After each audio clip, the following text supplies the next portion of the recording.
Bom dia, irmãos. Gostaria de começar hoje uma série de devocionais no livro de Marcos, que é o livro que apresenta Jesus Cristo como servo de Deus perfeito. No livro de Apocalipse são apresentadas 4 criaturas, 4 seres celestiais, e é interessante que cada um daqueles 4 seres que aparecem em Apocalipse, capítulo 4, eles têm uma aparência interessante. Diz que o corpo deles... Deixe-me fazer aqui a leitura, primeiramente, de Marcos. Aqui diz, princípio do Evangelho de Jesus Cristo, Filho de Deus. Então, João conta o início da história de Cristo antes da criação do mundo. E que um dia ele veio, o Verbo se tornou carne. Então, Marcos vai tratar, dar detalhes de Jesus Cristo como o Verbo encarnado. O João já deu do Verbo pré-existente, pré-encarnado, e como ele criou todas as coisas. E para que alguns procuram interpretar aquelas 4 criaturas lá em Apocalipse, no capítulo 4, não é? Deixe-me ver aqui, Apocalipse, capítulo 4, versículo 7, diz que João viu aqueles seres fantásticos, aquelas criaturas, diz que a primeira era semelhante a um leão, na sua face, e o segundo semelhante a um bezerro, e o terceiro tinha rosto de homem, e o quarto, esse ser celestial, era semelhante a uma águia. É interessante, porque a tradição dos pesquisadores estudiosos da Bíblia, eles veem esses 4 seres que aparecem lá como, de uma certa forma, simbolizando os 4 evangelhos. Mateus seria representado por aquele ser com face de leão, porque Jesus Cristo é apresentado... O Evangelho de Mateus apresenta Jesus Cristo como o Rei, Messias esperado pelos judeus, por isso que cita muito as Escrituras. Marcos, lembra que um tinha a face como que de um boi ou bezerro,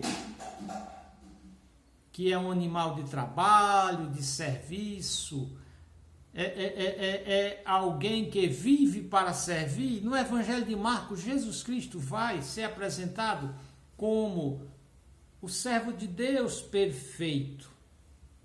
Em Mateus, ele é o rei perfeito, é o governante perfeito. Nós estamos no reino de Deus, que é perfeito, com o rei perfeito.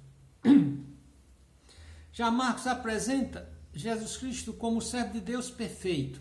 Em Marcos, você escuta muito a expressão imediatamente, em seguida. Ele vai trabalhando e em seguida ele emenda em outra coisa, sempre ligado com o reino de Deus. Ele é o servo de Deus perfeito. Ele não tem preocupação, ele não tem tempo para ficar se preocupando com o que estão dizendo ou deixando de dizer, fazer ou não contra ele. Ele está preocupado em realizar a vontade de Deus. E Lucas seria como aquele ser celestial, lá em Apocalipse, que tem o seu rosto de homem, porque Lucas apresenta Jesus Cristo como homem perfeito.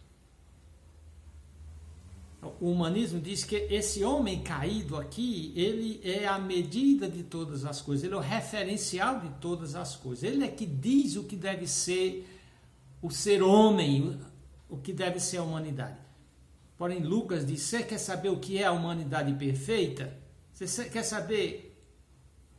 A humanidade perfeita não é o super-homem de Nietzsche, um ser bestial acima do bem e do mal, que gerou o nazismo, que gerou a Primeira e Segunda Guerra Mundial, que gerou a filosofia pós-moderna, que matou a razão, matou a filosofia, matou a teologia, no sentido de que nada tem sentido, nada...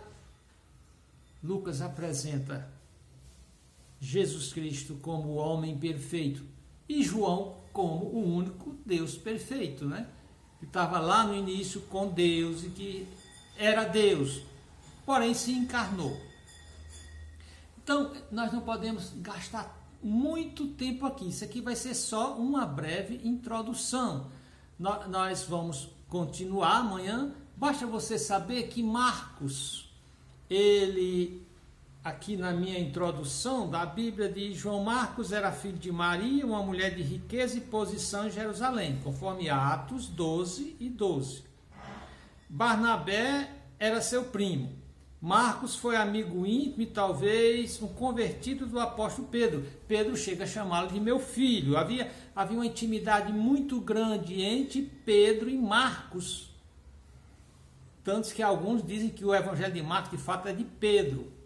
Como Pedro não tinha muita cultura, então Marcos escreveu o evangelho que foi pela orientação de Pedro. Esse evangelho é tido como escrito antes da queda de Jerusalém, no ano 70 depois de Cristo, lá entre 65 depois de Cristo a 70. Mas esse Marcos aqui, ele teve uma experiência de fracasso semelhante à de Pedro, fracasso no serviço. Por isso que ele aqui é usado para falar o que é um verdadeiro serviço para Deus, e muitas vezes nós fracassamos como servos de Deus. Pedro fracassou negando a Cristo 3 vezes, mas foi restaurado.